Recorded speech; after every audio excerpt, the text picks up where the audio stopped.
Welcome to Timeless Learning, the channel where we teach in-demand tech skills that never go out of style. Before we jump in, make sure you like, subscribe, and turn on notifications, so you'll always catch our next big lesson on data, tech, and the future of work.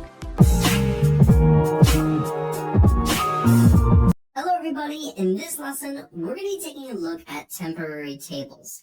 Now, temporary tables are tables that are only visible to the session that they're created in.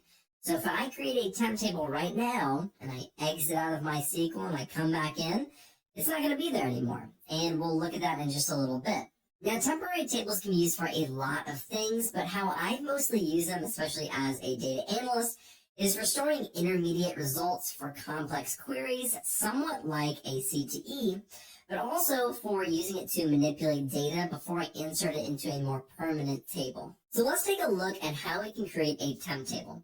There's two ways that you can do it. I'll show you the first way, which I don't think is as popular, and then I'll show you the second way, which is how I typically use it the most. Now, the first way to create a temp table is to create a temporary table. I need to sound it out like that. It's the only way I can spell.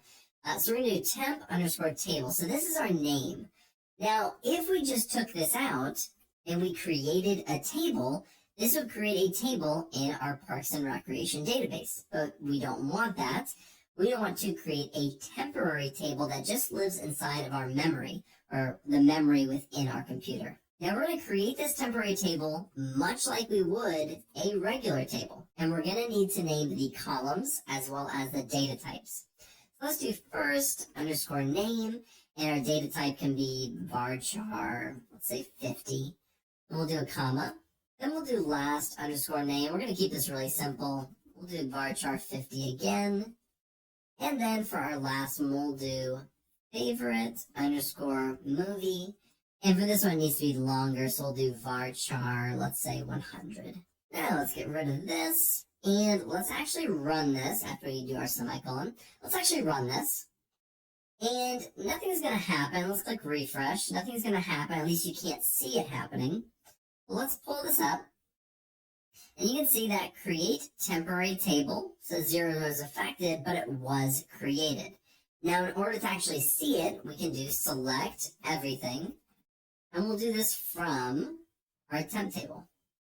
And we'll add a semicolon, and then we run this. And we have this empty table right here. Now, what's really great about these temp tables is then you can insert data into it. And it basically is like a real table, except it just lives in memory, and they go away after a while. But you can reuse this temp table over and over and over again. Now, let's insert some data into here. And then we'll take a look at this again. So let's come right down here. Let's insert data. We'll do insert into, and we want to insert that into the temp table. And we're just going to say values. Now we just say values. I'll use myself for this one. We'll do Alex Freeberg. And what's my favorite movie? Give me a comma. That'll be Lord of, I think it's like that. Lord of the Rings, The Two Towers. It's probably my favorite movie of all time. Now, let's go ahead and insert this data. And let's pull this down here. And let's run it all the way down here after we add our semicolon. And when we run this, you'll notice that now we have data in here. So now we can use this table much like any real table. So that's the first way to create a temp table. Not my personal favorite way, although there have been some use cases where I've done it like that. I'm going to show you the way that I typically do it. And for this, let's select everything from the employee _salary table. Let's run this. Now, let's say I just wanted a subsection of this data to sit in this temp table where the salary is greater than, let's say, 50,000. I could easily do this. I'm going to say create temporary table. And let's do this one as salary over _50K. Now, one thing about naming either temp tables or CTEs or subqueries or any of these things where you need to name something, I try to typically name it something that actually makes sense. So the salary over 50K is something I would actually name it in my real work. I wouldn't normally name it something like temp table. The reason for that is because when you're in a work environment, you have lots of temp tables, you're creating really advanced stored procedures, really advanced queries, you have hundreds or even thousands of tables and different databases. It gets really complex. So naming conventions are actually pretty important, so they become more important the more you get entrenched in this stuff. So just something to think about. Now, we're creating this temp table, and we don't have to really insert data into it more than we're just going to select data from an already existing table. I'm going to say select everything from, I'm going to say employee salary, then we're just going to say where the salary is greater than 50,000. Now, I want Tom and or Jerry, I want them to be included as well. So I'll actually say greater than or equal to. So now we're creating a temporary table based off of an already existing table. And we're just selecting data into this temporary table. So when we run this, now we can select the salary over 50K. And let's run this. And it works perfectly. Now, the great thing about temp tables is they last as long as you are within that session. Meaning, if I copy this query, let's go to a new window, and let's paste this in here.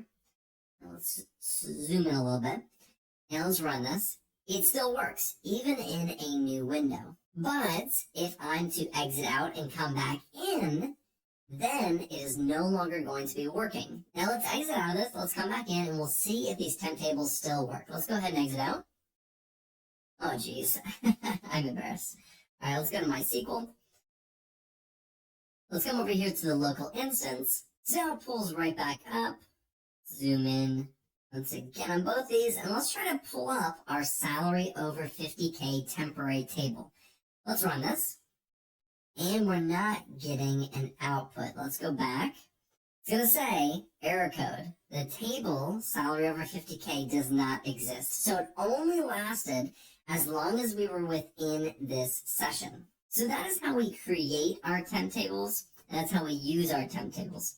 Now, in the last lesson, we had looked at CTEs. CTEs and temp tables both have their own use cases within MySQL. For temp tables, this is usually for the more advanced things. So I'm usually using these in stored procedures when I'm really manipulating data and doing a lot more complex queries overall. And oftentimes I'll use multiple temp tables and I'm joining them together and I'm just doing a lot of more advanced stuff. With CTEs, it's typically more simple things because you can't make as advanced CTEs or as complex CTEs. So with those, I'm usually keeping it to just one level of transformation. I have my base CTE or my base subquery or query, however you want to call that, and I'm changing it or doing one level of advanced thing on top of that query. That's what a CTE is really great for. Temp tables, you can just get a lot more advanced with it. They also last within the session. And if I'm using it multiple times throughout something like a stored procedure, then it makes so much sense to use a temporary table. So this has been our lesson on temporary tables. In the next lesson, we're going to be taking a look at string functions. Thanks for watching. If you found this helpful, please like, comment, and share this video with someone who's learning too. Don't forget to subscribe and tap the bell icon so you never miss another skill-packed lesson from Timeless Learning. Remember, the best investment you can make is in your own knowledge. Keep learning because growth is timeless.